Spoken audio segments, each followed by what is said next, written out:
شیر بھی سلامی کے لیے آتے ہیں،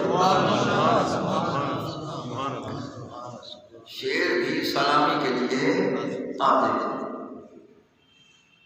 تو دنیا کی کوئی شے ان کو نہیں ڈرا سکتی ہے، یہ اعلیٰ ضرر کے لیے ہے، لہٰذا کوئی ان کو ضرر نقصان نہیں پہنچا سکتا ہے، اور یہ ڈر سے پاک ہے۔ کوئی طاقتور کسی کمزور کے ساتھ ہو، لوگ اس سے ڈرتے ہیں کہ ان کے ساتھ طاقتور فلاں آدمی ہے، لیکن جن کے ساتھ اللہ ہو، ان اللہ مع المتقین، متقین اولیاء کے ساتھ اللہ ہے۔ جب اللہ تعالیٰ ان کے ساتھ ہے تو پھر ان کو کوئی خوف نہیں ہے، فقط اس کا خوف ہے، باقی ہر خوف سے باہر، ہر خوف سے باہر۔ لا خوف علیہم، ان پر کوئی خوف نہیں، کوئی ڈر نہیں ان کو، ولا ہم یحزنون، اور نہ ہی یہ غمگین ہیں، غم سے بھی پاک ہیں، حزن سے بھی پاک ہیں، اور اداسی سے بھی پاک ہیں۔ غم اور اداسی اس کو ہوتی ہے کہ جس سے محبوب حقیقی اوجھل ہو جائے تو وہ ہجر کی بنا پر ہوتا رہتا ہے، غمگین ہوتا ہے۔ جو محبوب حقیقی کو ہر وقت دیکھنے والے ہوں ان کو خوشی ہی خوشی رہے۔ یہ اللہ کی ذات کو دیکھنے والے، خدا کے جلووں کو دیکھنے والے ہیں، اللہ تعالیٰ کے تجلیات کو دیکھنے والے ہیں، خدا کے حسن و جمال کو دیکھنے والے ہیں۔ یہ اسی دیدار میں مست بھی رہتے ہیں، خوش بھی رہتے ہیں، اس لیے ان کو کوئی غم نہیں ہے، دنیا کے غموں میں سے ان کو کوئی غم نہیں ہے، ان کو ہمیشہ خوشی ہے، کیونکہ جو ان کا محبوب حقیقی ہے وہ ان کے سامنے رہتا ہے، یہ اس کے سامنے رہتے ہیں، یہ دیکھتے بھی رہتے ہیں، خوش ہوتے بھی رہتے ہیں۔ اللہ تعالیٰ کا دیدار کرنے والے ریشی حضور فرید پاک نے اردو دیوان میں فرمایا، عاشق روئے خدا ہوں غیر سے مطلب نہیں، میں اللہ کے جمال آرام عاشق ہوں، مجھے کسی اور کی غرض نہیں ہے، توجہ بھی نہیں ہے۔ تو معلوم ہوا کہ جب عاشق روئے خدا ہے تو وہ دیکھ رہے ہیں، جب وہ دیکھ رہے ہیں تو ان کو مسرت ہے، ان کو راحت ہے، ان کو خوشی ہے، وہ غمی سے پاک ہے۔ یہ غم ہم آپ کو لوگ پاتے رہتے ہیں، دنیا بھی اخروی بھی تک، وہ غم سے پاک ہے، کیونکہ اصل ذات حق ان کے سامنے ہے، یہ اس کو دیکھتے رہتے ہیں، اس لیے یہ غم سے پاک ہے،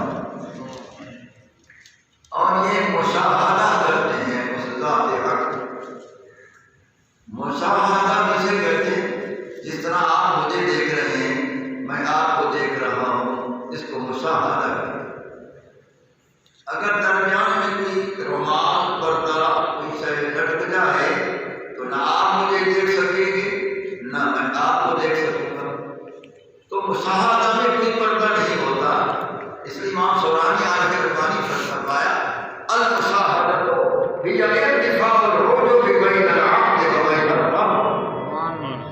مشاہدہ کہتے ہیں کہ بندے اور خدا کے درمیان تمام پردے ہٹا دیے جائیں، ایک پردہ بھی درمیان میں حائل نہ ہو، سب پردے ہٹا دیے جائیں تو وہ بے پردہ ان کو نظر آتا رہے، یہ ان کو نظر آتے رہے، یہ ان کو دیکھتے رہے، وہ اس کو ان کو دیکھتا رہے، اس کو مشاہدہ حق کی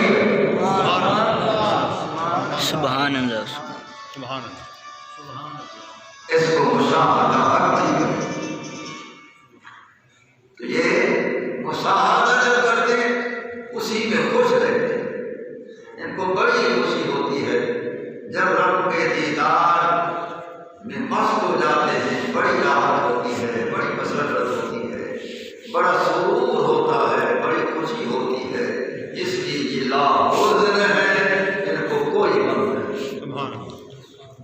یہ غم سے پاک ہے،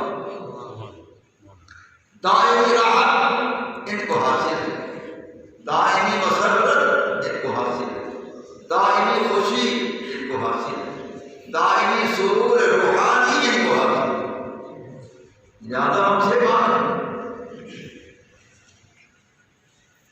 الذین آمنوا وکانوا یتقون، یہ وہ لوگ ہیں اولیاء جو اللہ کی ذات، اس کے کمالات ذات، رسول اللہ کی ذات، آپ کے کمالات رسالت آپ علیہ السلام کی دل سے تصدیق کرنے والے ہیں، دل سے تصدیق کرنے والے ہیں کہ خدا کی ذات وحدہ لا شریک بھی حق ہے، اس کے تمام کمالات خدا بندی حق ہیں، نبی اکرم نور مجسم صلی اللہ علیہ وسلم کی ذات پاک اور آپ کی رسالت برحق ہے، آپ کے کمالات رسالت برحق ہیں، تمام ایمانیات پر ان کا ایمان کامل ہوتا ہے، یقین کامل ہوتا ہے، اذعان کامل ہوتا ہے، تصدیق قلبی ہوتی ہے، اس لیے یہ پکے سچے ایمان والے ہیں۔ وکانوا یتقون، اور یہ متقی اہل شریعت نے معنی کیے ہیں جو گناہوں سے بچنے والے، معاصی سے بچنے والے۔ اولیاء اللہ گناہوں کے قریب نہیں جاتے کیونکہ گناہ ہوتا ہے شیطان کے تسلط سے، شیطان تو ولیوں سے دور بھاگتا ہے تو تسلط کس کو؟ شیطان تو دور بھاگتا ہے، وہ تو دور بھاگتا ہے، نفس امارہ گناہ کراتا ہے، نفس امارہ ان کا مرید ہوتا ہے۔ حضور فرید پاک نے فرمایا یہ نفس امارہ عنید لے کر سن ہو تو مرید، تو وہ نفس امارہ ان کو کچھ نہیں کرتا، تو وہ ان کا مرید ہے، کتاب ہے۔ اس بنا پر وہ گناہوں کے قریب نہیں جاتے، گناہوں سے پاک ہیں۔ جب ولی گناہوں سے پاک ہیں تو نبی بطری کے اولا گناہوں سے پاک ہیں، اور سید الانبیاء علیہ السلام بطری کے اولا ہر خطا سے پاک ہیں۔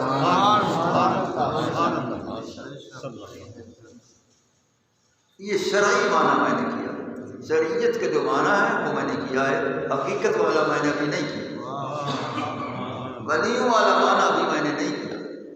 اب میں عارفین کا معنی سناتا ہوں، اولیاء اللہ کا معنی سناتا ہوں، کاملین کا معنی سناتا ہوں کہ متقی کس کو کہتے ہیں۔ سبحان اللہ، سبحان اللہ۔ شریعت میں متقین کا معنی میں نے بیان کر دیا۔ اب عارفین کہتے ہیں متقی وہ ہے، صاحب تقوی وہ ہے کہ کفل بصر عما سوى اللہ، خدا کی ذات کے سوا وہ کسی کو نہ دیکھے، دیکھے تو خدا و مصطفیٰ کو دیکھے۔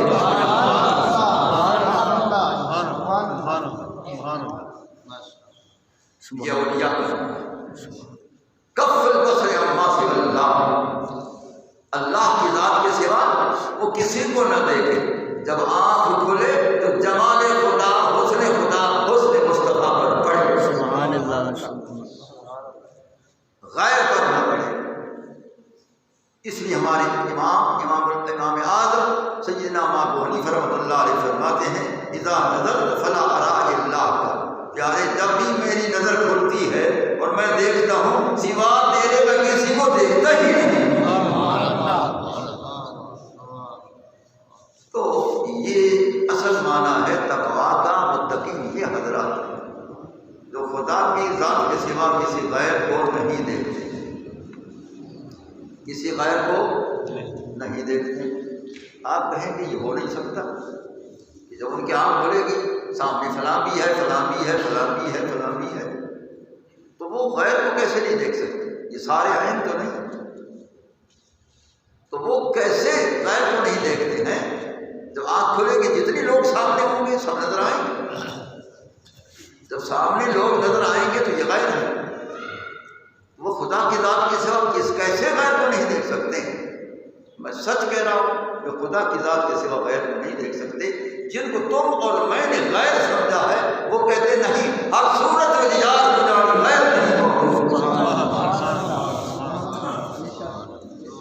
وہ ہر صورت میں اسی کو دیکھتے ہیں، پردہ جس صورت کو ہو در پردہ وہ اسی کو دیکھتے ہیں، ان کی نگاہ در پردہ پر پڑتی ہے، میری اور تمہاری نگاہ پردہ پر پڑتی ہے، ہم صرف صورت دیکھنے والے ہیں، وہ صورت کے اندر دیکھتے ہیں۔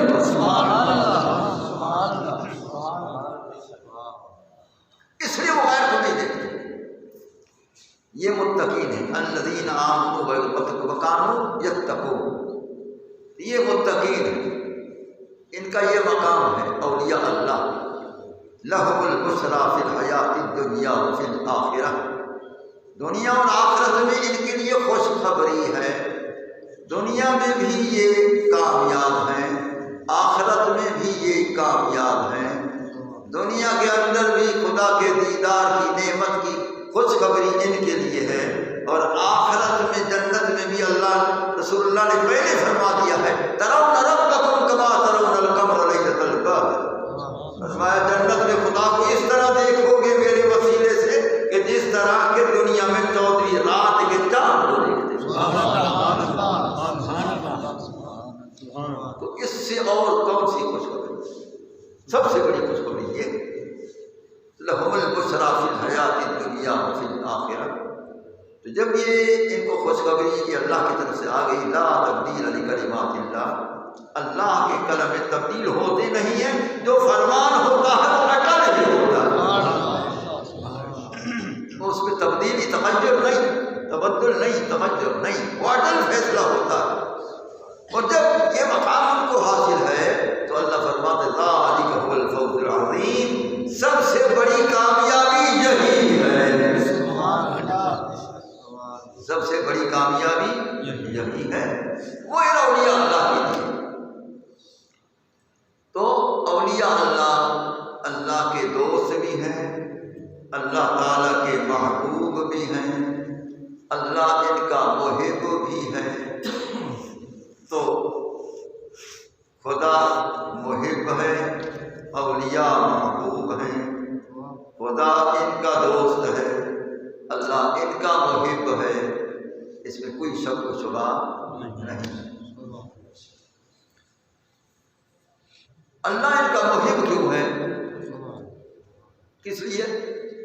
اس لیے کہ جتنی انہوں نے تابعداری مصطفیٰ کی ہے کسی نے نہیں کی۔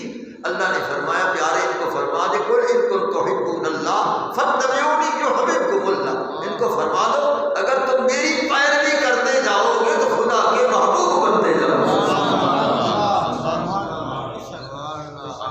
وہ اللہ تعالیٰ تم سے محبت فرمائے گا اگر تم میری تابعداری کرتے جاؤ گے، جس طرح میں عمل کروں تم میرے پیچھے عمل اسی طرح کرتے جاؤ، میری پیروی کرتے جاؤ، تو پھر یحببکم اللہ، اللہ تعالیٰ خود تم سے محبت فرمائے گا اور تم خدا کے محبوب بن جاؤ گے۔ تو جتنی اولیاء اللہ نے رسول اللہ صلی اللہ علیہ وسلم کی اتباع کی ہے، اسی طرح ہم بھی نہیں کر سکتے، آپ بھی نہیں کر سکتے۔ تو اولیاء اللہ نے خوب اتباع رسول کی، خوب اتباع رسول کی۔ ہر ولی جو ہوتا ہے اس کے اندر کسی نہ کسی نبی کی کمال کی خاصیت ہوتی ہے۔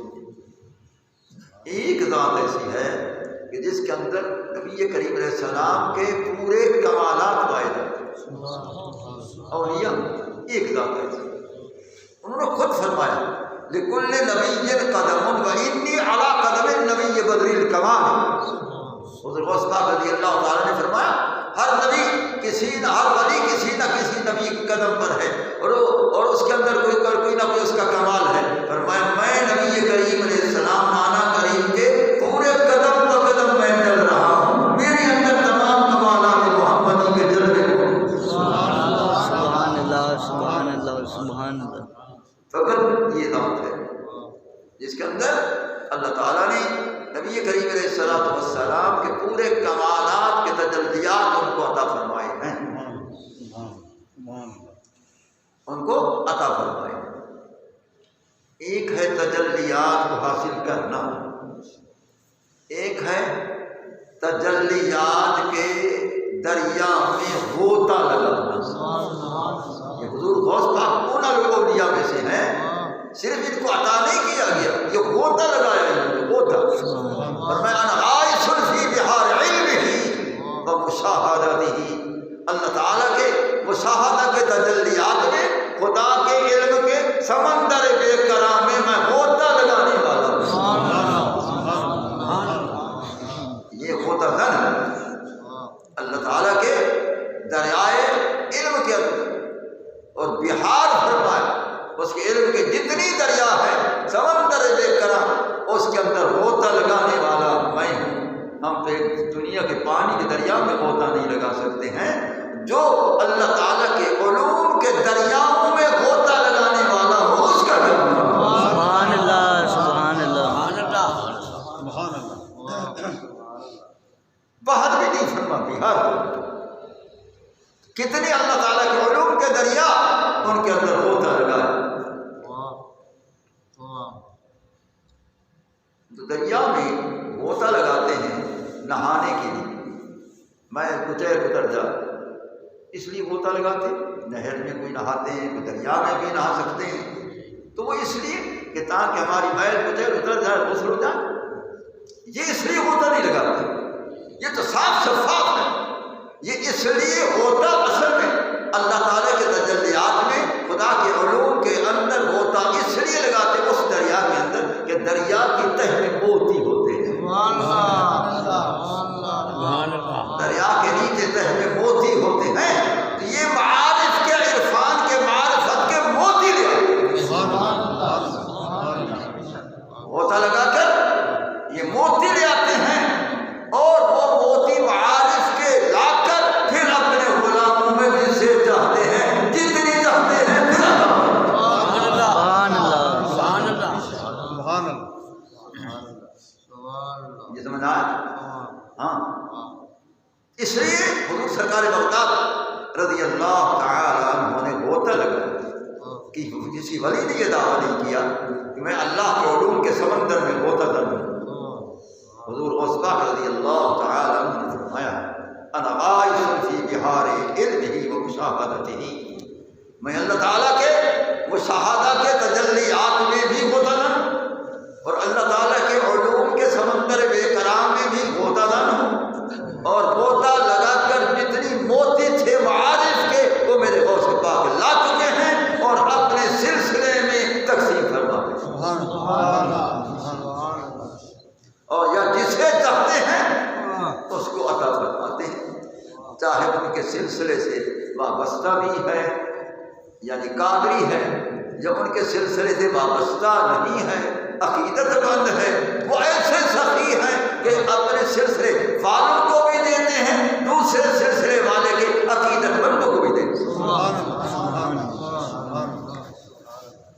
وہ ایسے سخی ہیں۔ تو فرمایا انا عائش فی بحار علمہ و مشاہدتہ، میں اللہ تعالیٰ کے علوم کے سمندر میں غوطہ زن ہوں۔ جب حضور سرکار بغداد رضی اللہ تعالیٰ عنہ اللہ تعالیٰ کے علوم کے سمندر میں غوطہ زن ہے، یہ تو سرکار جیلان کی شان ہے، تو سرکار محبوب سبحان کی کیا شان؟ یہ تو سرکار جیلان کی شان۔ دیکھو میں چشتی غلام ہوں، کس قدر میں سرکار بغداد کا شان جانتا ہوں، مجھے بڑی عقیدت ہے، غوث پاک سے مجھے بڑی عقیدت ہے، ان کا بڑا فیض عطا ہوتا ہے اور مجھے عطا ہوا ہے، جس کا میں اظہار نہیں کرتا ہوں کہ کتنا عطا ہوا، کب عطا ہوا، 60 سال پہلے عطا ہوا، اس قدر عطا ہوا ہے کہ جس کو میں بیان میں نہیں لا سکتا۔ اس لیے حضور غوث پاک رضی اللہ تعالی عنہ فرماتے ہیں انا عائش فی بحار علمہ و مشاہدتہ، میں اللہ تعالیٰ کے مشاہدات دیکھنے کے انوار و تجلیات کے، اور انوار و تجلیات کے اس بحر نور میں بھی غوطہ در ہوں۔ اور بحر علوم میں بھی ہوتا تھا۔ اب اللہ جانے ان کا ہوتا کیسے ہے، ہوتا لگانے والا جانے، یا ہوتے کے بعد موتی دینے والا جانے۔ تو حضور غوث رضی اللہ تعالی کو اللہ تعالیٰ نے یہ مقام عطا فرمایا ہے۔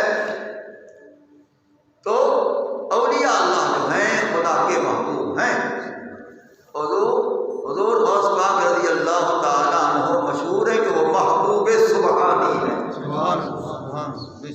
وہ محبوب سبحانی، غوث سمدانی، قطب ربانی اور قندیل رحمانی، شہباز لامکانی،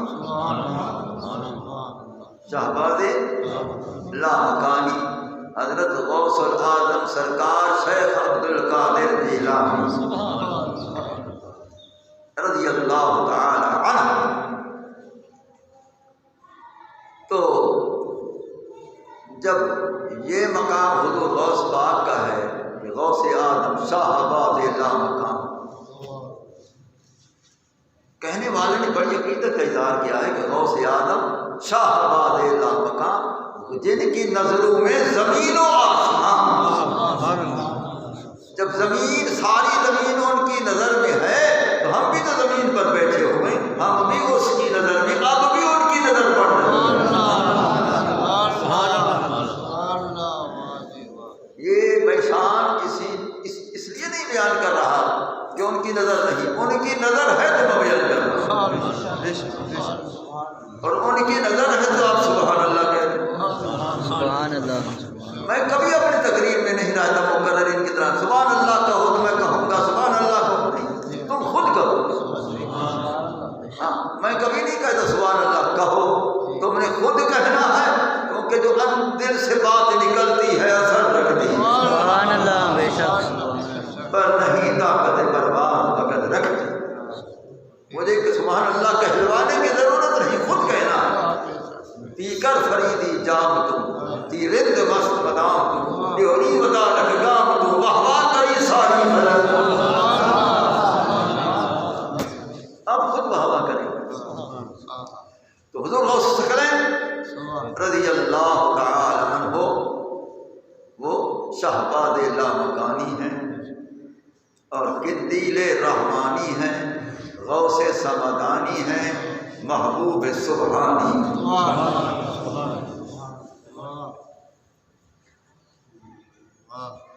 اور آپ جس طرح بھی چاہتے تھے اسی طرح کر دکھاتے تھے،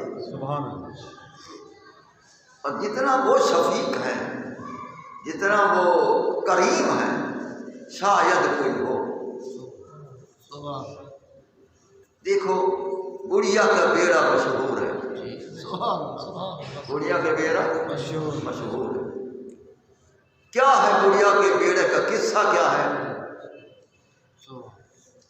کہ وہ بڑھیا کا لڑکا شادی شدہ ہوا اور بارات اس کشتی میں جا رہی تھی، بارات بھی بیٹھی ہوئی ہے اور وہ دلہا دلہن وہ تمام وہ لوگ بیٹھے ہوئے ہیں۔ کشتی دریا کو تلاطم آیا، کشتی الٹی، سارے دریا میں گئے، ختم۔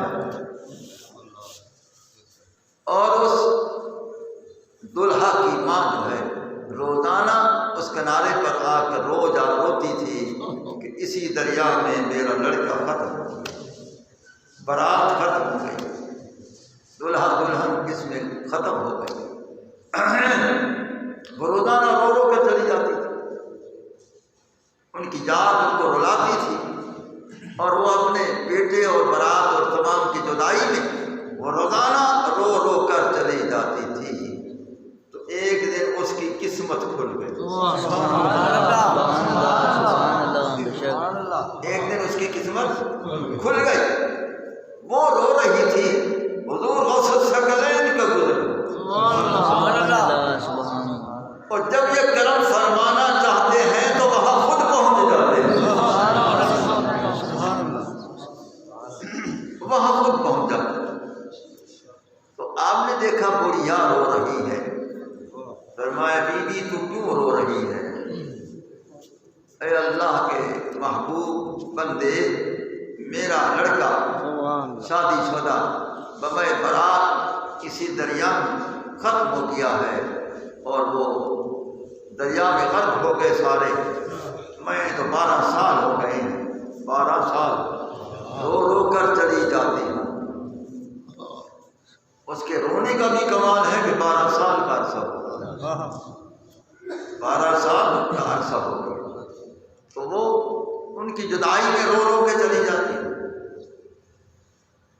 فرمایا اتنا عرصہ ہو گیا حضور، اتنا عرصہ ہو گیا ہے، 12 سال کا عرصہ ہو گیا، تو میں تو رو رو کے چلی جاتی ہوں۔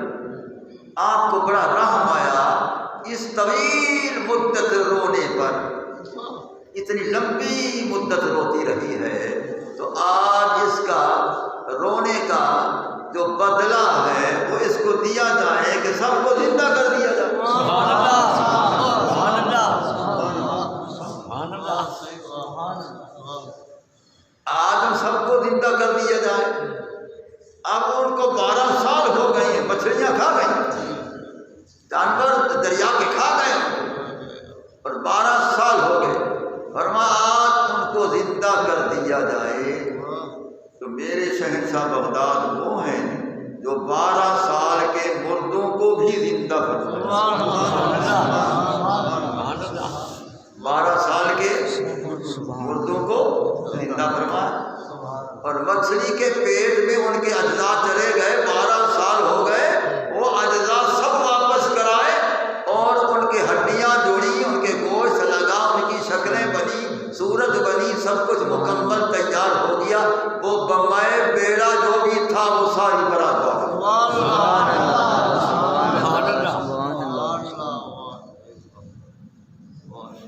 تو میرے غوث شہنشاہ بغداد وہ ہیں جو 12 سال کا غرق شدہ بیڑا اس کو تیرا دیا، اس کو تیرا دیا۔ تو اب لوگ کہتے ہیں بات کہ یہ نہیں ہو سکتا کہ 12 سال کا عرصہ ہو جائے، مچھلیاں کھا جائیں اور مچھلیوں میں ان کے اجزاء بھی ختم ہو گئے، اور وہ کیسے اجزاء بھی آ گئے اور ہڈیاں بھی لگ گئیں، گوشت بھی لگ گیا، صورتیں بن گئیں، شکلیں بن گئیں، زندہ بھی ہو گئے، باہر بھی آ گئے۔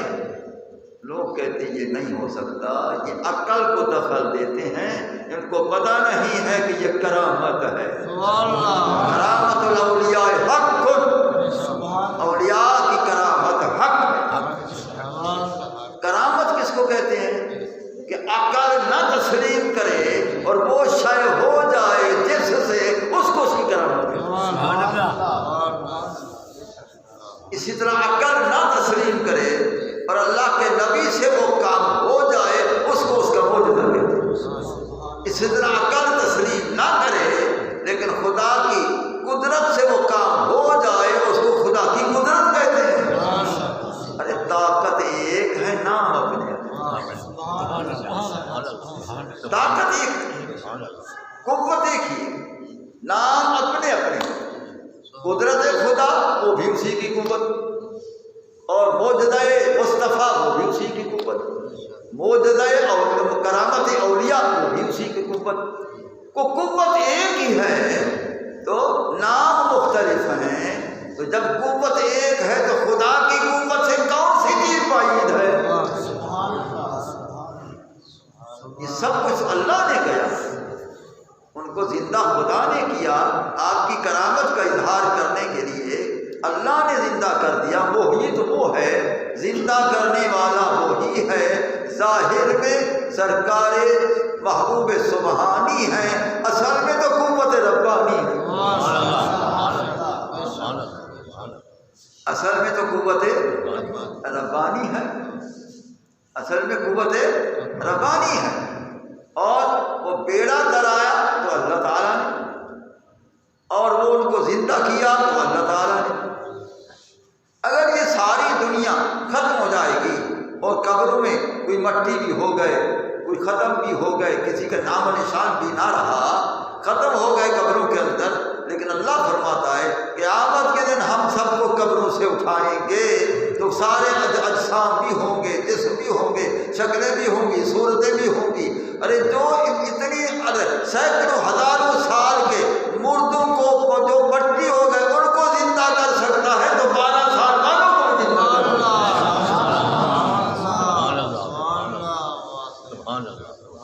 یہ سمجھ آیا؟ جو ہزاروں سال مردوں کو زندہ کر سکتا ہے وہی 12 سال کے ان مردوں کو بھی زندہ کر سکتا ہے، اور کر دیا ہے۔ کرامت میرے غوث پاک کی ہے، قوت میرے خدا تعالیٰ کی ذات ہے۔ کہتے ہیں کہ خدا کی قوت ان کے اندر آ جاتی ہے۔ میں نے کہا بھائی آ جاتی ہے، کیسے آ جاتی ہے؟ میں نے کہا اولیاء کا منبع ولایت مولا علی ہے، اولیاء کا منبع ولایت مولا علی ہے۔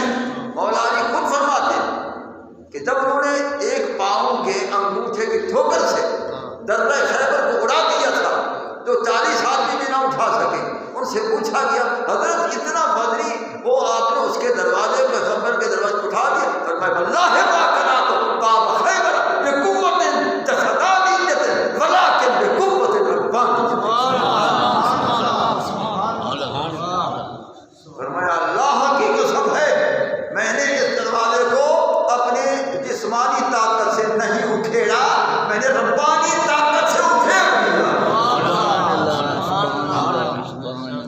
وہی ربانی طاقت مولا علی کے اندر ہے، وہی ربانی طاقت اولیاء کے اندر ہے، منبع ولایت مولا علی کی ذات پاک۔ لہذا ان کے اندر وہی ربانی قوت ہے جس ربانی قوت کی وجہ سے یہ کرامات کا اظہار کرتے ہیں۔ قوت خدا کی ہوتی ہے، اظہار ان سے ہوتا ہے۔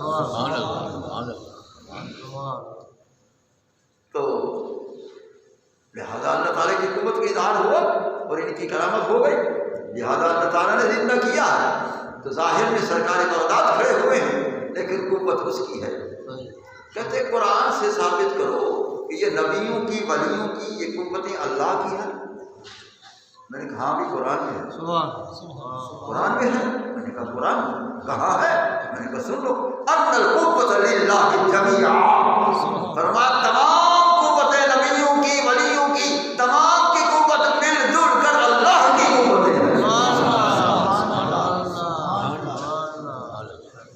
یہ جمیعا کے اندر انبیاء کی قوتیں بھی ہیں، اولیاء کی قوتیں بھی ہیں، سب اس کی قوتیں ہیں اور وہ ان میں نظر آتی ہیں۔ حضور سرکار بغداد رضی اللہ تعالیٰ عنہ نے بڑھیا کا بیڑا تیرا دیا اور اللہ تعالیٰ نے اپنی قدرت کا بھی اظہار کر دیا اور غوث پاک کی کرامت کا بھی اظہار ہو گیا۔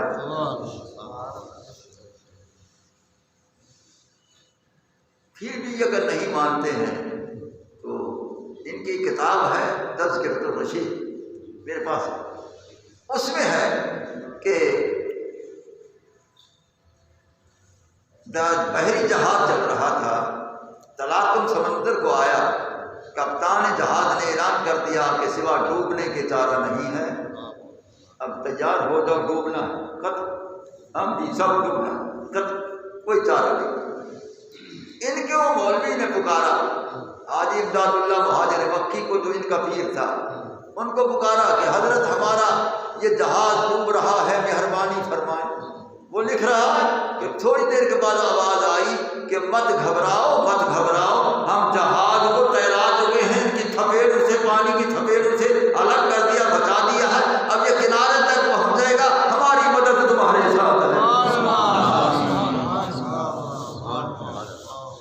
اگر یہ بحری جہاز کو تیرا سکتے ہیں، میرے غوث اس بڑھیا کے بیڑے کو بھی تیرا چکے۔ حضور غوث پاک رضی اللہ تعالیٰ عنہ نے بڑھیا کا بیڑا بے شک تیرایا ہے، اور یہ قوت خدا کی ہے اور اظہار غوث اعظم سے ہوا رضی اللہ تعالیٰ عنہ۔ اور مردوں کو وہ جلاتے تھے، یہ کہتے ہیں جی مردوں کو تو جلانے کے لیے عیسیٰ علیہ السلام کے لیے تو آیا ہے، وَأُحْيِي الْمَوْتَىٰ بِإِذْنِ اللَّهِ، کہ میں اللہ کے حکم سے مردوں کو جلاتا ہوں۔ عیسیٰ علیہ السلام کے لیے وہ تو آیا ہے، ولیوں کے لیے بھی ہے، وہ بھی مردے زندہ کرتے ہیں۔ میں نے کہا بھی ہے، کہاں ہے؟ میں نے کہا تمہاری کتابوں میں۔ ہماری کتابوں میں؟ میں نے کہا بھی تمہاری کتابوں میں ہے۔ مولانا اشرف علی تھانوی صاحب لکھ رہے ہیں اپنی کتاب جمال الاولیاء کے جلد اول کے ابتدا میں، وہ لکھ رہے ہیں کہ حضور غوث پاک رضی اللہ تعالیٰ عنہ ان اولیاء میں سے تھے جو مردوں کو زندہ کرتے تھے، مردوں کو زندہ کرتے تھے۔ آگے وہ لکھتا ہے کوہٹ والی بیماریوں کو بھی تندرست کرتے تھے، اور آگے وہ لکھتا ہے مادر زاد اندھوں کو بھی بینا کرتے تھے۔ میں نے کبھی تمہارے صاحبان لکھ رہے ہیں، جمال الاولیاء اٹھا کر دیکھ لو، اللہ تعالیٰ نے لکھوا دیا یہ میرے غوث کا شان ہے، تم لکھو، پتا چلے کہ غوث کا شان پر حق۔ حضور غوث پاک رضی اللہ تعالیٰ عنہ مردوں کو زندہ کرنے والے تھے۔ اسرائیل علیہ السلام روح لے جا رہا تھا، فرمایا کہ یہ واپس کر دے، اس کو ابھی دنیا میں رکھنا۔ حضور میں تو لے جا رہا ہوں۔ اس کے بعد اور بھی روحیں بہت تھی نکالی ہوئی، آپ نے دست کرم دراز فرما، اس کی سب روحیں لے کر سب جسموں میں ڈال دی، سب زندہ ہو گئے۔ فرمایا اگر تم ایسا کر سکتے ہو تو غوث ایسا بھی کر سکتے ہو۔ سبحان اللہ، سبحان اللہ، سبحان اللہ۔ تو حضور غوث پاک رضی اللہ تعالیٰ عنہ کو اللہ تعالیٰ نے یہ شان عطا فرمائی کہ مردوں کو زندہ کرتے تھے، مردوں کو زندہ کرتے تھے۔ اور میں یہ عقیدہ رکھتا ہوں کہ وہ قبر والے مردوں کو بھی زندہ کرتے تھے، دریا والے مردوں کو بھی زندہ کرتے تھے، اور مردہ دلوں کو بھی زندہ کرتے تھے۔ میری تو عقیدت یہ ہے کہ مردہ دلوں کو بھی زندہ کرتے ہیں۔ حضور غوث پاک رضی اللہ تعالی عنہ ان اولیاء میں سے ہیں کہ تمام اولیاء آپ کے ماتحت ہیں، اور آپ سردار اولیاء، آپ سردار اولیاء۔ آپ نے جب فرمایا تھا قدمی ہاتھی علی رکبت کل ولی اللہ، کہ ہر ولی کی گردن پر میرا قدم ہے۔ غوث پاک نے فرمایا ہر ولی کی گردن پر میرا قدم۔ یہ نہیں فرمایا کہ میرے سلسلہ عالیہ کے قادری کے ہر ولی پر قدم نہیں، ہر ولی پر میرا قدم ہے، چاہے وہ قادری ہے، چاہے وہ چشتی ہے، چاہے وہ نقشبندی ہے، چاہے وہ ویسی ہے، چاہے وہ سورورتی ہے، جو ولی ہے ہر ولی پر فرما میرا قدم ہے۔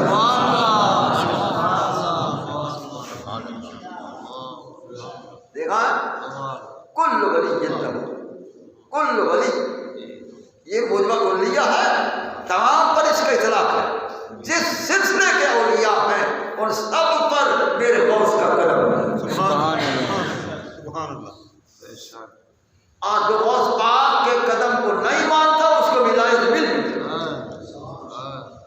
غوث پاک کے قدم، ہر ولی کی گردن پر میرے غوث کا قدم، کل ولی لہو قدم متین۔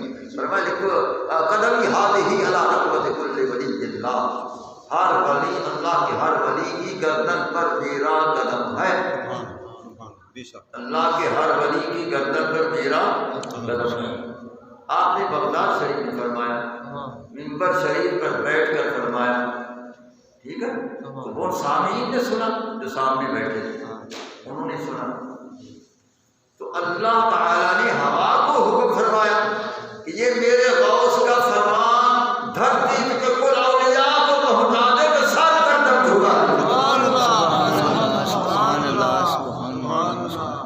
تو پھر ہوا نے آپ کا یہ فرمان ہر ولی کے کان میں پہنچایا، جہاں جا کوئی اللہ کا ولی تھا سب جھکا دیا اپنی گردن کو، بے شک ہماری گردن پر ہے غوث تیرا قدم،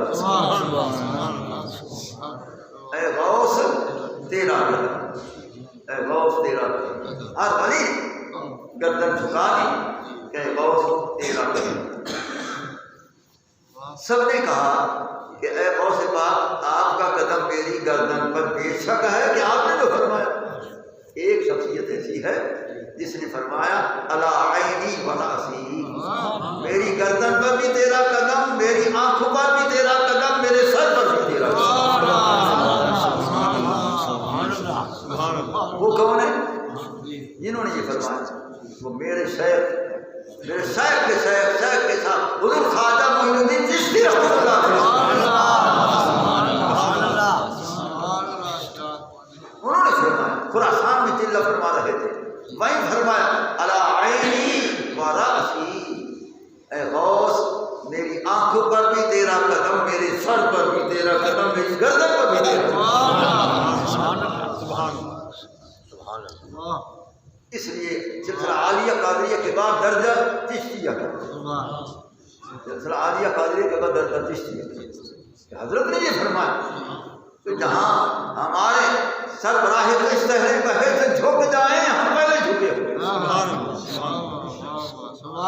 حضور غوث اعظم رضی اللہ تعالی عنہ کو اللہ تعالیٰ نے بہت بڑی شان بخشی ہے. ایسی شان کسی ولی کو عطا نہ ہوئی جو حضرت غوث پاک کو عطا ہوئی. جو شان حضرت غوث پاک کو عطا ہوئی ہے ایسی شان کسی کو عطا نہیں. اب دنیا میں آپ نے سنا ہوگا کہ فلاں پیر صاحب جو ہیں فلاں سے خلافت یافتہ ہیں، فلاں نے خلافت دی ہے. میں نے بھی بڑے لوگوں کو دیکھا کہ یہ فلاں بھی خلیفہ تھا، بھائی فلاں بھی خلیفہ تھا، بھائی فلاں بھی ہے. اللہ تعالیٰ وہ کتنے ہیں، اسی طرح وہ یہ خلفاء پیر لوگ خلافت دیتے رہتے ہیں اور پتہ نہیں کتنوں کو دے دیتے ہیں اور بڑی کثرت سے خلافتیں تقسیم کرتے ہیں. خدا جانے اس خلافت میں کیا ہوتا ہے، لیکن خدا کی قسم ہے کہ میرے غوث کو خود رسول اللہ نے خلافت دی.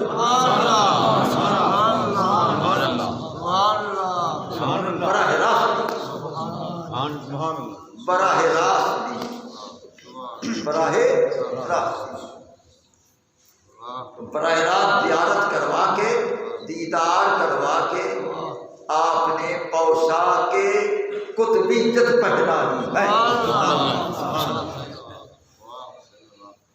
پوشاک قطبیت پہنا لی ہے خود رسول اللہ کے نام. آپ کہیں گے کہ رسول اللہ صلی اللہ علیہ وسلم تو کئی سو سال پہلے روضہ اطہر میں تشریف لے گئے، حضور سرکار بغداد تو کئی سو سال بعد میں بغداد شریف میں، تو رسول اللہ صلی اللہ علیہ وسلم نے کیسے عطا فرمائی ہے خلعت قطبیت؟ وہ روضہ اطہر سے کیا باہر آ گئے بغداد شریف میں پہنچے؟ میں نے کہا ہاں بھی اسی طرح کہ رسول اللہ صلی اللہ علیہ وسلم روضہ اطہر سے باہر تشریف لا کر بغداد شریف میں پہنچ کر خلعت قطبیت عطا فرمائی. یہ لوگ کہتے ہیں ایسا نہیں ہو سکتا. روضہ اطہر کے اندر سرکار موجود ہے اور وہاں سے روضہ اطہر سے باہر بھی آ گئے، بغداد شریف بھی پہنچ گئے اور خلعت قطبیت بھی عطا فرمائی. یہ تو ہو نہیں سکتا. میں نے کہا بھائی عقل کو دخل مت دیا کرو، عقل قربان کن بپیش مصطفیٰ، عقل کو قربان کرو، مقام مصطفیٰ سمجھو. وہ واقعہ یاد کرو معراج کا. اگر انبیاء علیہ السلام شب معراج مزاروں سے قبروں سے آ کر مسجد اقصی میں آ گئے تو میرے مصطفیٰ بھی بغداد میں آ گئے.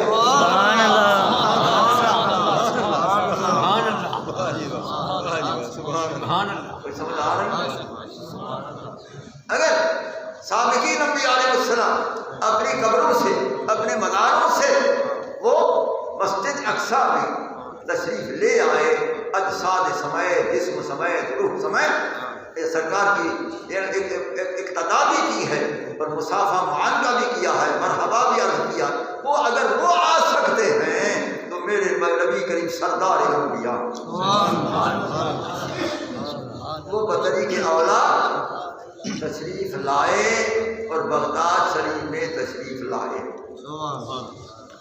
اور پا کر اپنے نواسہ کریم کو خلعت قطبیت پہنائی.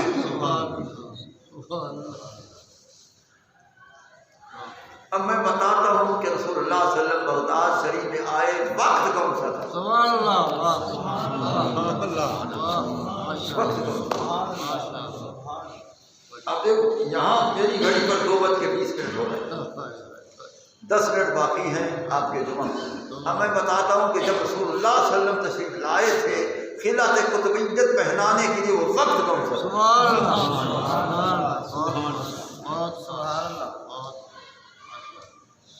وقت کون سا تھا اور آپ کے ساتھ کون تھا؟ سبحان اللہ سبحان اللہ بے شک آپ کے ساتھ کون تھا؟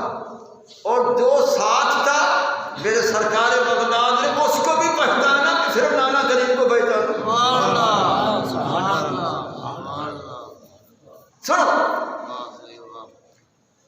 حضور غوث پاک رضی اللہ تعالیٰ عنہ خود فرماتے ہیں، آپ نے فرمایا رأیت رسول اللہ صلی اللہ تعالیٰ علیہ وسلم قبل صلاۃ الظہر، آپ فرماتے ہیں ظہر کی نماز آنے سے تھوڑی دیر پہلے میں نے نانا کریم کو دیکھا۔ وقت بتا گئے، وقت بتا دیا کہ ظہر آنے سے پہلے میں نے اپنے نانا کریم کو اپنے سامنے دیکھا، بغداد شریف میں اپنے سامنے دیکھا۔ اب دیکھا تو صحیح، تو سرکار کیا کھڑے ہوئے تھے؟ کھڑے ہوئے، مثلا آپ بیٹھے ہوئے ہیں، آپ فرش پر بیٹھے ہیں، میں بھی فرش پر لیکن کرسی پر بیٹھا ہوں، تو رسول اللہ صلی اللہ علیہ وسلم کو جب دیکھا سرکار کیسے بیٹھے تھے، فرمایا وَهُوَ عَلَى الْكُرْسِي، سبحان اللہ میرے نانا کریم کرسی پر بیٹھے ہوئے تھے۔ بتاؤ سرکار بغداد میں بھی کرسی نہیں ڈلوائی تھی، میری اللہ نے کرسی جہاں سے بھیجی بھیج دی۔ سبحان اللہ سبحان اللہ میری طبیعت ہے کہ میں اصل عبارت پڑھتا ہوں، عربی عبارت پڑھتا ہوں، پنجاب میں مجھے کثیر العبارات ہے، یہ بڑی عبارات پڑھتا۔ فرمایا وہ علی الکرسی، فرمایا حضور سرکار بغداد نانا کریم کو دیکھا آپ کرسی پر جلوہ لگا۔ اب دیکھو میں کرسی پر بیٹھا ہوں، میری دو طرفیں، ایک دائیں طرف ہے ایک بائیں طرف ہے، ٹھیک ہے۔ اب دائیں طرف صوفی اکرم صاحب بیٹھے ہیں، دیگر لوگ بیٹھے ہیں، بائیں طرف مولانا اعظم القادری دیگر بیٹھے، اور وہاں کیا تھا؟ حضرت سرکار بغداد نے نقشہ بیان فرمایا کہ وَهُوَ عَلَى الْكُرْسِي، میرے نانا کریم کرسی پر سے، وَإِلَىٰ جَانِبِهِ موسیٰ علیہ السلام،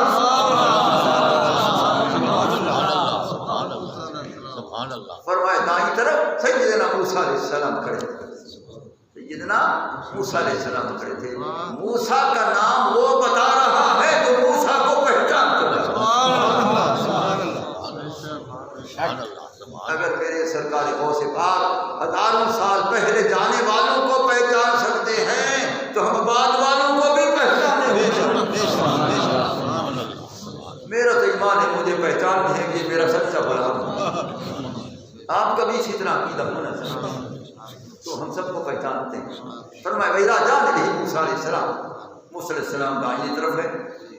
وقال، سرکار نے فرمایا یا موسیٰ افی امت کا کہا الرجل، یہ بتا تیری ساری امت میں ایسا ولی گزرا ہے؟ قال لا یا رسول اللہ، محبوب ایسا ولی میری امت میں قطع نہیں گزرا۔ تو معلوم ہوا کہ غوث پاک کے درجے کے مطابق پہلے بھی کوئی نہیں تھا، غوث پاک کے درجے کے مطابق پہلے بھی کوئی نہیں، موسیٰ علیہ السلام کی امت میں بھی کوئی نہ تھا۔ یہ سرکار کی شان ہے کہ ایسے اولیاء سرکار کی امت میں۔ جب موسیٰ علیہ السلام نے کہا کہ پیارے میری ساری امت میں ایسا ولی نہیں گزرا، سرکار بڑے خوش ہوئے کہ اللہ کا رسول گواہی دے رہا کہ یہ میرا لفظ جگر بے مثل و بے مثال۔ تو پھر سرکار نے کیا کیا؟ اس سننے کے بعد سرکار نے کیا فرمایا؟ آپ نے کیا کیا؟ فرمایا سرکار چلتے آئے، اپنی کرسی مبارک سے چلتے آئے آ کر جہاں میں کھڑا ہوا تو سامنے فعانقنی، سرکار نے خوشی سے مجھے معان کر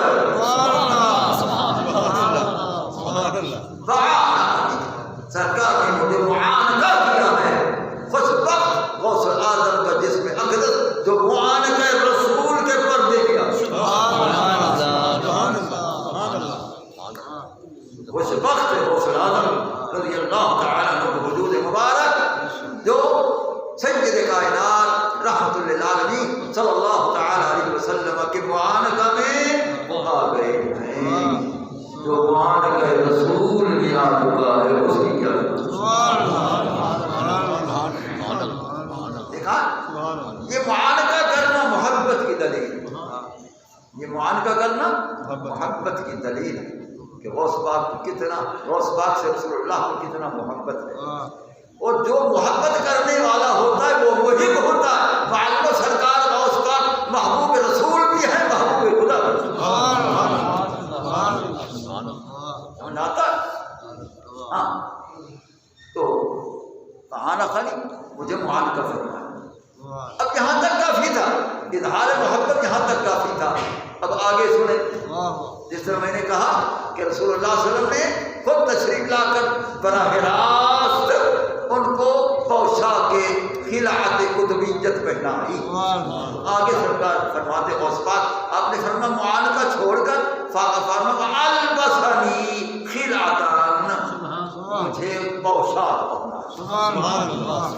دیکھا مولانا البسنی، مجھے پوشاک پہنا۔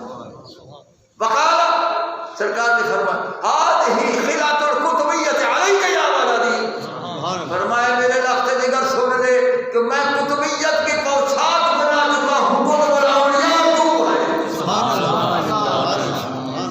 قطب الاولیاء تو ہے، قطب مدار تو ہے۔ اب نہیں سمجھتے آپ یہ قطب کا لفظ سرکار نے کیوں فرمایا؟ حضور سرکار غوث پاک نے بھی اس کی تشریح نہیں فرمائی، حضرت نے تشریح نہیں فرمائی، یہی فرمایا مجھے فرمایا یہ پوشاک کے قطبیت پہنا کے جا رہا ہوں، قطب کا لفظ فرمایا تو قطب کیوں فرمایا؟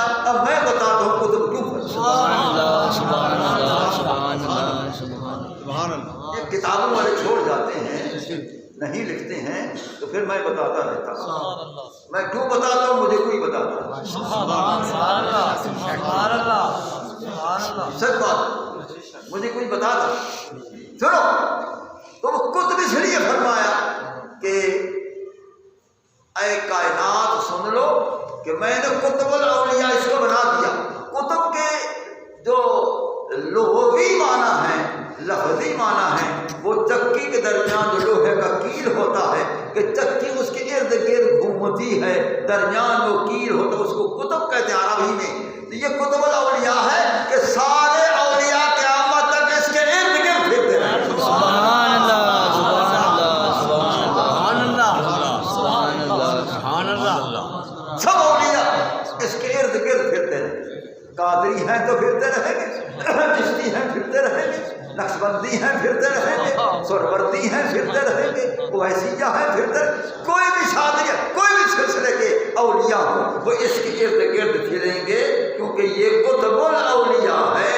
سارے اس سے فیض آنے کے لیے گھومیں گے، طواف کریں گے تو کچھ ملے گا۔ نعرہ تکبیر، نعرہ رسالہ، یا رسول اللہ، شان غوث الورا، زندہ باد۔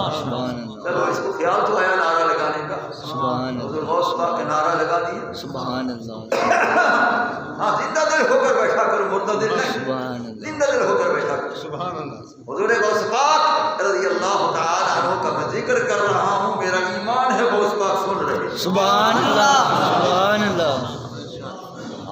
وہ سن رہے ہیں، وہ کرم فرما رہے ہیں۔ تو رسول اللہ صلی اللہ علیہ وسلم نے فرمایا میں نے آپ کو خلعت قطبیت پوشاک قطبیت پہنا دی، تو جس کو ڈائریکٹ براہ راست نبی کریم علیہ السلام سے خلعت قطبیت مل چکی ہو اس کا کون برابر ہو سکتا ہے؟ اس لیے سچ کہا ہے کہ غوث آدم درمیان اولیاء تو محمد درمیان انبیاء، کہ جس طرح انبیاء علیہ السلام کے درمیان رسول اللہ کا مرتبہ ہے، اسی طرح اولیاء کے درمیان میرے غوث کا مرتبہ ہے۔ یہ سمجھنا؟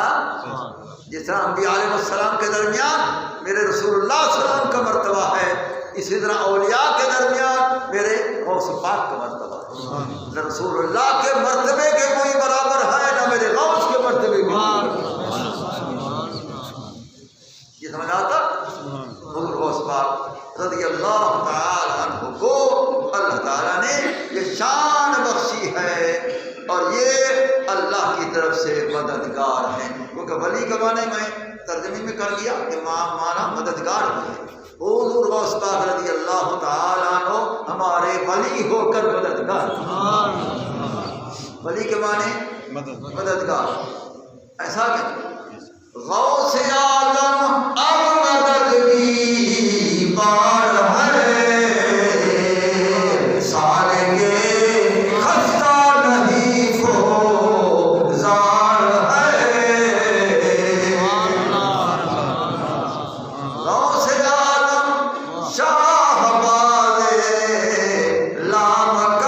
لامکان جن کی نظروں میں زمین و آسمان. سبحان اللہ. غوث عالم متقی ہر آن میں چھوڑا ماں کا دودھ بھی رمضان میں.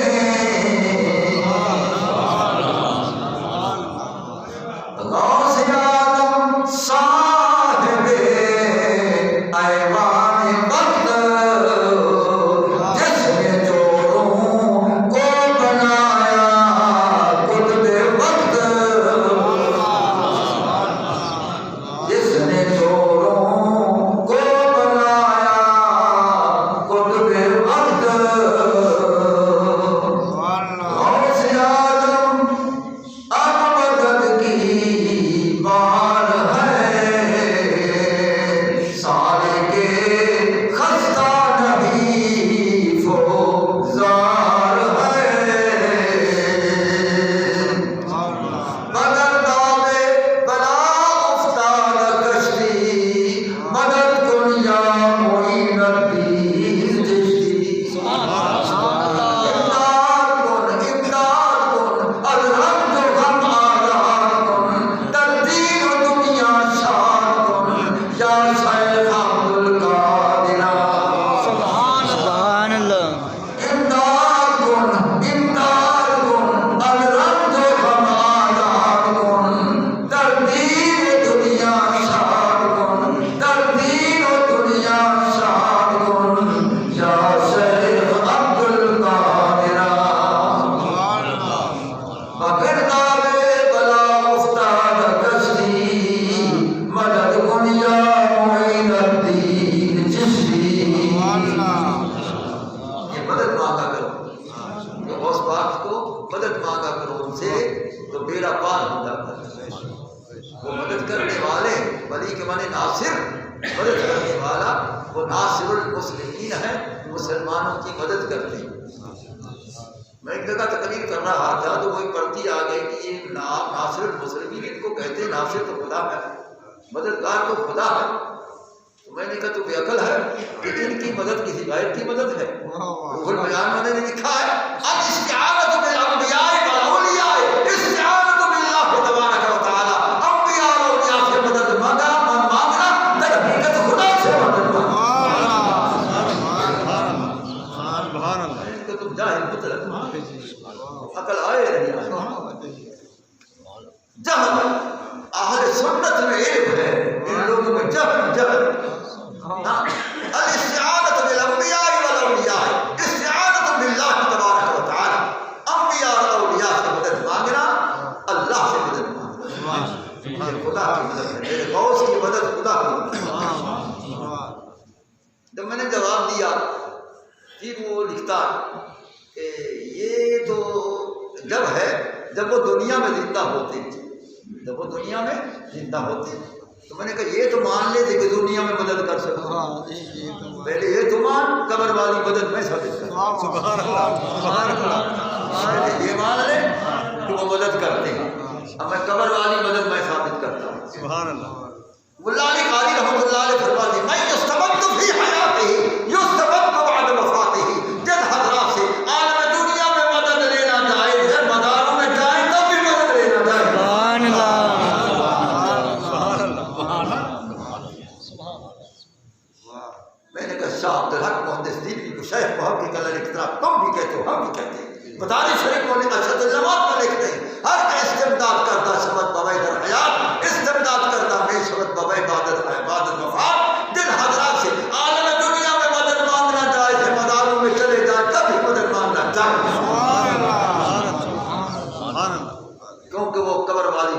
برزخ سے زندہ ہوتے ہیں. جب وہ زندہ ہوتے ہیں تو مدد کرتے رہتے ہیں. تو مدد کرنا، مدد طلب کرنا ہمارا کام ہے، مدد مانگنا ہمارا کام ہے، مدد کرنا ان کا کام ہے. ہمارا عقیدہ حق عقیدہ، ہمارا عقیدہ حق عقیدہ. اس لیے اللہ اکبر. میں تو کبھی کبھی تسبیح بھی کرتا ہوں. کون سی؟ المدد یا گنج شکر المدد، المدد یا گنج شکر المدد، سبحان اللہ، المدد یا غوث الورا المدد، المدد یا غوث اعظم المدد. تو ان حضرات سے مدد لیتے ہیں، وہ مدد کرتے ہیں، لیکن مانگنے کا طریقہ سیکھو.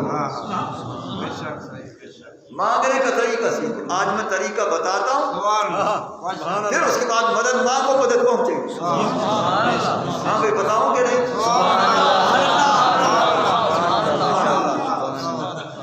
سنو،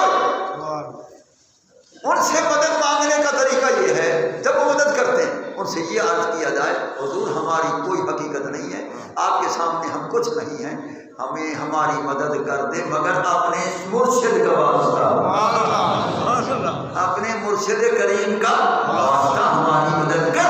وہ اپنے مرشد کا واسطہ رد نہیں کر سکتے، وہ مانتے ہیں مدد کرتے ہیں. تو یہ ہے طریقہ مدد مانگنے کا اور ان کے مدد کرنے کا. تو اس طریقے سے مدد مانگا کرو، مدد کرتے. ہاں، تو اس بنا پر مدد کا طریقہ بھی ہونا چاہیے. پھر مدد مانگو. اب اس لیے اعلیٰ حضرت گھر میں آج لے ان کی پناہ، آج مدد مانگو، آج لے ان کی پناہ، آج مدد مانگو ان سے. پھر نہ مانے گا قیامت میں، اگر مان گیا دنیا میں مدد مانگ لے، اس وقت تو کچھ نہیں بنے گا. ہاں ابھی مان لو، محبوب کا شان مان لو، غوث الورا کا شان مان لو، اولیاء کا شان مان لو، صحابہ کا شان مان لو، اہل بیت اطہار کا شان مان لو. شان والوں کا شان مانو تو بیڑا پار ہو. تو اس لیے یہ حضرات مدد کرتے ہیں، لیکن مدد مانگنے کا طریقہ آپ کو آنا چاہیے. جس طرح میں نے بتا دیا تو پھر مدد ہی مدد ہوتی ہے. تو ولی کے معنی مددگار. جب حضور پاک سے پاک رضی اللہ تعالی عنہ ہمارے مددگار ہیں، ہمارے مددگار ہیں. المدد یا غوث اعظم المدد. یہ تسبیح پڑھا کرو، یا دستگیر یا دستگیر، مدد کن یا دستگیر، مدد کن یا دستگیر، غوث اعظم دستگیر. تو وہ مدد کرتے ہیں. یہ اللہ کی مدد ہے، اللہ کی قوت سے وہ مدد کرتے ہیں، اور جہاں ہم ہوتے ہیں ان کی مدد پہنچ جاتی ہے، ان کی مدد پہنچ جاتی ہے. 1000 میل کا فاصلہ تھا جس کو نہامند کا مقام کہتے ہیں. نہامند کا مقام مدینہ شریف سے 1000 میل کا فاصلہ. سیدنا امیر عمر رضی اللہ تعالیٰ نے جمعہ میں خطبہ دے اور مدد فرماتے ہیں. کیا حضرت ساریہ کو دیکھا، دور سے دیکھا، 1000 میل کی لڑائی کے اس حال پر میرے فاروق اعظم کی نظر پڑ گئی. ان کو دیکھا کہ کافر جو ہیں ان کو مغلوب کر رہے ہیں. آپ نے فرمایا یا ساریہ والجبال، اے ساریہ پہاڑ کی اوڑ میں آڑ میں آ جا، اس کے آڑ میں آ جا، بچ جاؤ گے. ان کی آواز پہنچی، وہ پہاڑ کی آڑ میں آئے، بچ گئے. یہ مدد ہوئی کہ نہیں؟ دیکھا، تو وہ نظر بھی کرتے ہیں، مدد بھی کرتے ہیں، اور نگاہ کرم بھی فرماتے ہیں، مدد بھی فرماتے ہیں. تو یہ مدد کا سلسلہ پہلے سے چلا آیا. اس لیے یہ اولیاء ہمارے مددگار ہیں. اللہ حقیقی مددگار ہے. یہ اس کی عطائی مدد سے مددگار ہیں. یہ صالحین عباد اللہ صالحین ہو کر مددگار ہیں. ان کی اپنی طرف سے ذاتی کوئی مدد نہیں ہے. ذاتی کسی کو مددگار سمجھنا شرک ہے. ذاتی مددگار کوئی نہیں ہے. عطائی حیثیت سے مددگار ہیں، کیونکہ دیتا وہ ہے، دلاتے یہ. ان کی مدد الگ نہیں ہے، وہ خدا والی مدد ہے جو ان میں نظر آتی ہے. خدا والی طاقت ان میں نظر آتی ہے، اسی خدا والی طاقت سے مدد کرتے ہیں، اس لیے یہ ناصر المسلمین ہیں۔ ارے یہ تو 10 منٹ بھی آگے ہو گئے، میں مجنون آدمی ہوں، کہاں سے کہاں پہنچ گئے، آپ کے جمعہ کو دیر ہو گئی ہے۔ اللہ تعالیٰ جل شانہ و عظمت والو حضور غوث پاک رضی اللہ تعالیٰ عنہ اور تمام اولیاء کا سچا پکا ہم سب کو غلام بنائے، آمین آمین آمین صلی اللہ تعالیٰ علیہ خیر خلقہ سیدنا مولانا محمد وعلی آلہ وصحبہ اجمعین برحمتہ۔